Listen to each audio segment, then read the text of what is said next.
Use o link na descrição para comprar seus livros na Amazon. Contrário também, né? Eu lembro na época lá do Bush, lá, quando, depois do 11 de setembro, ele também usou esse temor, né, em relação ao terrorismo para ter mais poder, né? Inclusive tem um documentário muito bom na Netflix que é sobre os dias pós 11 de setembro e todas as ações que o governo americano tomou de dar mais poder de decisão pro presidente poder tomar decisões arbitrárias, invadir o Iraque, etc. Olha só, você entrou numa questão interessante. Quando aconteceu 11 de setembro, foi algo assim totalmente fora da curva, né? A partir dali, um país, uma bandeira começou a ir atrás de uma pessoa só. Por quê? A pergunta no 11 de setembro, a quem vamos atribuir esses ataques? De quem partiu? Porque nessa época, a evolução tecnológica não era tão grande que nem é hoje. A questão tecnológica, não se tinha as redes sociais, a velocidade, que nós falamos bastante de velocidade, né, no nosso podcast agora. Não se tinha tanta informação assim. Tanto que quando a primeira aeronave bateu em uma das torres, o Bush, ele estava onde? Ele estava num colégio, né? Ele tava, inclusive quando eu coloco o vídeo, a página dá muito engajamento, né? Principalmente nessa época. Ele estava numa escola fazendo a leitura de livros para as crianças. Aí uma das pessoas lá, os agentes lá, chega, um secretário dele, né? Chega lá do lado do ouvido dele e fala, um avião acabou de bater na torre lá do World Trade Center. Aí ele falou, meu Deus, deve ter sido uma pessoa que passou mal. Monomotor. Monomotor. Um avião pequeno. Olha só, nós estamos falando em 2001. Né? Tecnologia nessa época não era tão como é hoje. Né? Aí, minutos após, ele se aproxima de novo à cena, fala, um outro avião acaba de bater. Aí ele entendeu. Na outra torre gêmea, estamos sendo atacados. Aí ele faz aquela expressão facial que fica marcado, né? Aquela expressão. Aí ele fala, aí começou a surgir inúmeras indagações. Existem inúmeras múltiplas teorias. Eu estou falando aquela que eu estudei, enfim, são inúmeras argumentos. Eu gosto de ouvir vários pontos de vista, né? Então começou-se a perguntar o quê? Quem foi que realizou esse ataque? Então eles chegaram a quem? Osama Bin Laden. Então a guerra ao terror, ela praticamente evoluiu nesse sentido de buscar uma pessoa. Olha só, uma bandeira, nós vamos caçar esse cara. Mas o Osama, ele assumiu a responsabilidade, né? Ele assumiu depois, ele demorou. Ele demorou um pouco? Ele demorou um pouco para assumir os ataques de 11 de setembro. Ele demorou bastante. A partir dali, os Estados Unidos desencadeou a operação, a guerra contra o terror, invadindo o Afeganistão. Eles invadiram lá o Afeganistão, atrás de Osama Bin Laden. Eles queriam, porque eles já sabiam que eles estavam operando na região do Afeganistão. Tanto que os talibãs, na época, eles não queriam falar onde Bin Laden estava.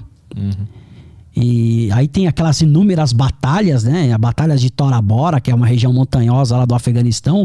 Inúmeras batalhas, várias mortes, né? Vários confrontos, enfim.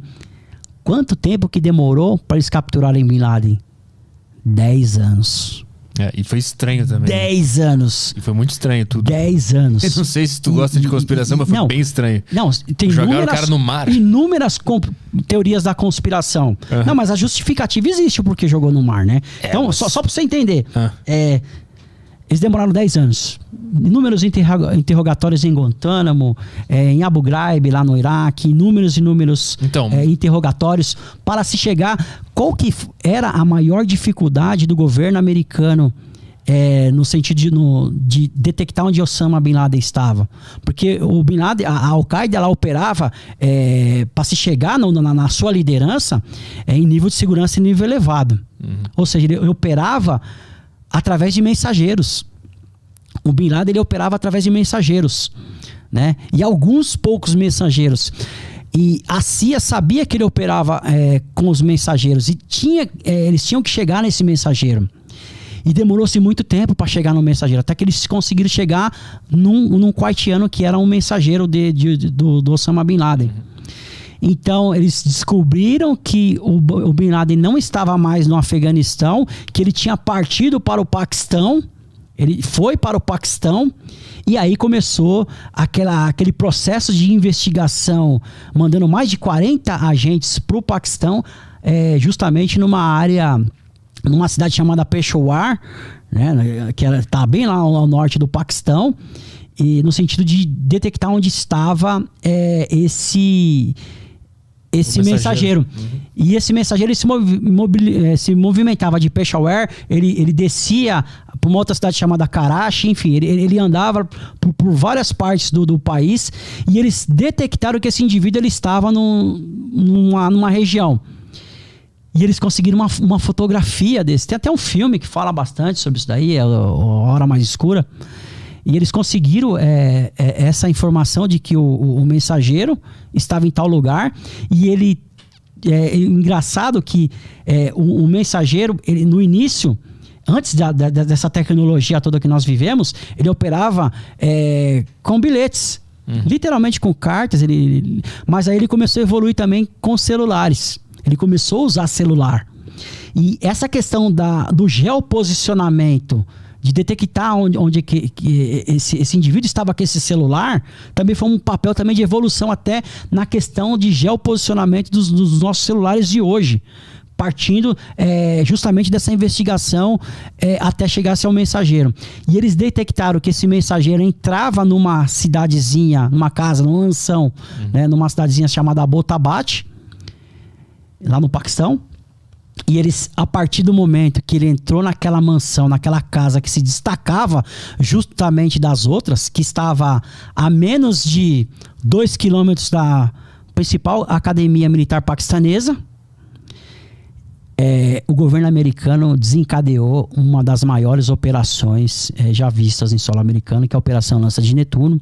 E essa investigação toda nessa casa para saber quem estava nessa mansão. Olha só, quem realmente estava nessa mansão. E aí eles... um nível de certeza começou a elevar, no sentido de que eles conseguiram um médico paquistanês. E esse médico, ele organizou uma campanha de vacinação falsa, justamente para coletar material genético das pessoas lá.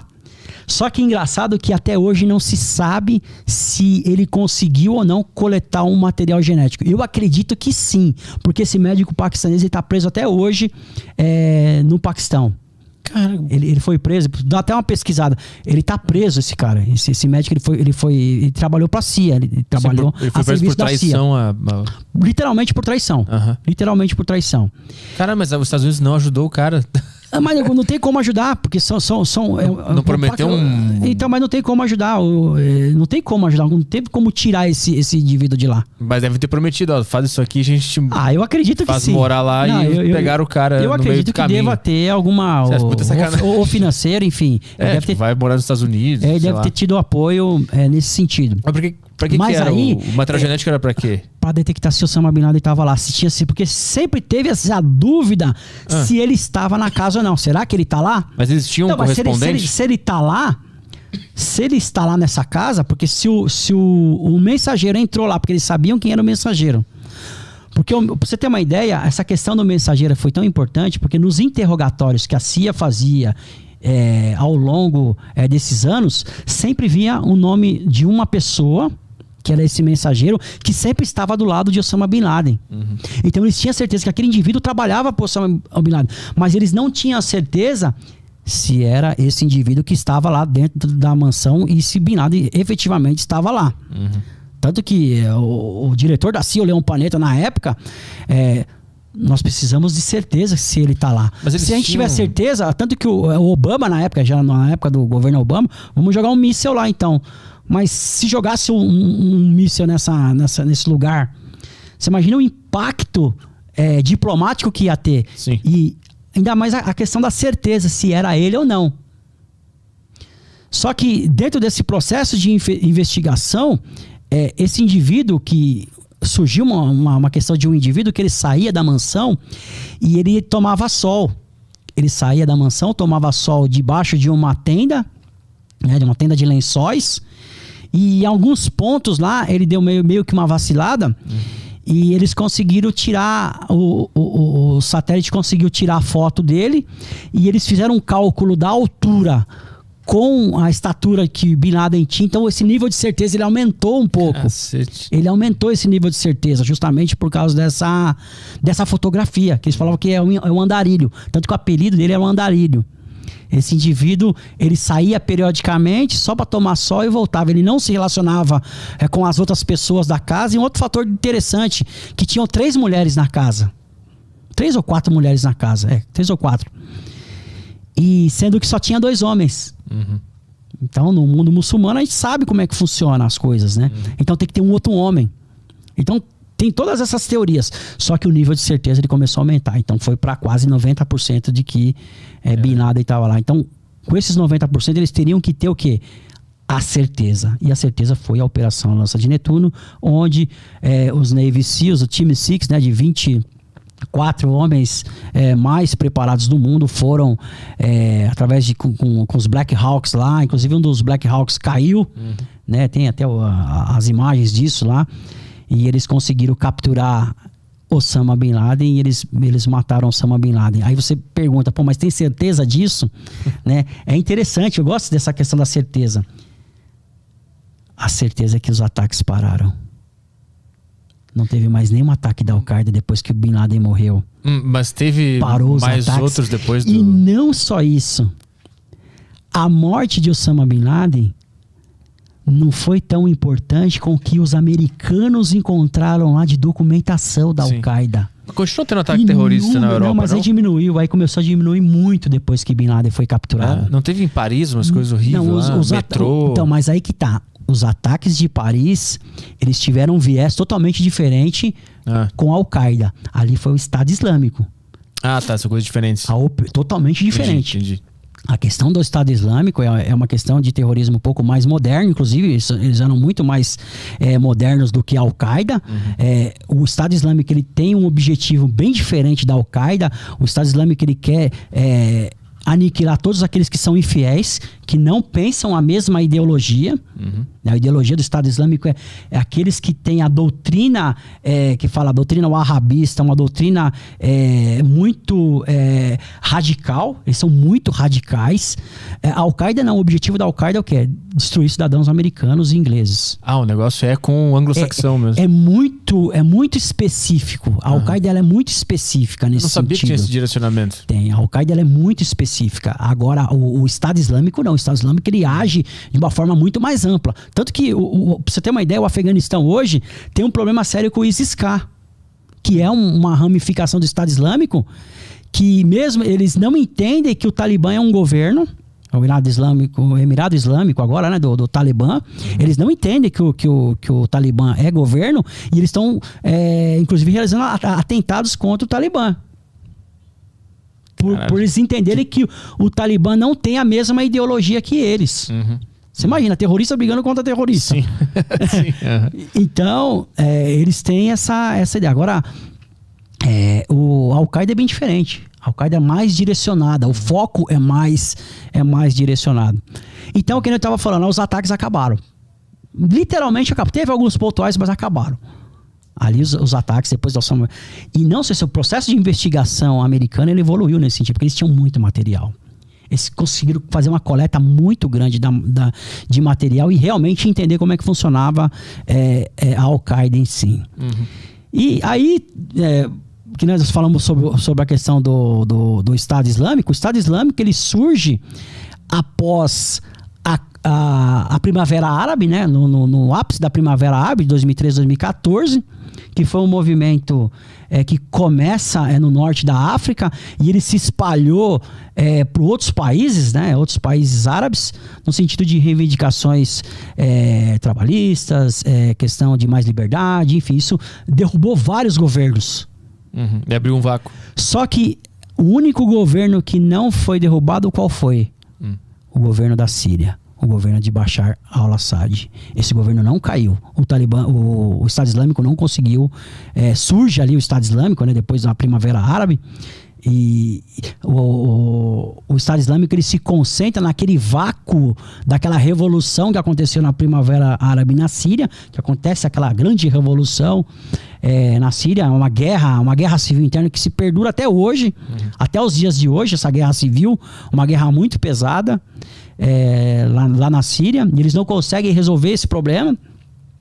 Tá muito difícil de se resolver. E é aonde que o Estado Islâmico começa a pegar força nesse sentido, é justamente nesse vácuo de falta de controle territorial nessa região do norte do Iraque, principalmente na região do Iraque. O Iraque já estava devastado por causa da guerra, né, com os americanos e os iraquianos, já estava totalmente devastado. E, inclusive, oficiais do regime de Saddam Hussein se aliam aos indivíduos do Estado Islâmico, né? Aquela doutrina mais pesada, que, inclusive, até indivíduos da Al-Qaeda também se juntam e formam o califado do Estado Islâmico. Então, o interessante de se falar do Estado Islâmico é a questão moderna. Eles usaram muito a internet para agir. Eles usaram muito as questões tecnológicas, foi muito mais... para você ter uma ideia, as transmissões de execuções do Estado Islâmico, a gente percebeu televisionados mandando a todo tempo pelo Facebook execuções. Eles tinham canais grandes. Eles tinham canais. Com câmera Full HD. Até aplicativo, parecia coisa de filme. Parecia montagem de filme. Então você percebe a diferença do Estado Islâmico para uma Al-Qaeda, por exemplo. Eles faziam pagamentos das pessoas que eram adeptos ao Estado Islâmico, recebiam salários. O Estado Islâmico ele dominou uma região muito grande do Iraque e uma região muito grande da Síria. Eles dominaram um espaço territorial muito grande. Outros avisos, para você que quiser interagir aqui na live hoje. Tem o link que está fixado no chat para você mandar as mensagens na plataforma do flowpodcast.com.br. Você pode mandar as mensagens através das Sparks, que são as moedas lá da plataforma. Você também pode mandar mensagem pela sacocheio.tv, o link também está na descrição. Os assinantes da Saco Cheio TV têm acesso ao grupo do Telegram. Então lá no Telegram você pode mandar mensagens para a gente. Aqui a gente vai ler sempre o Telegram primeiro.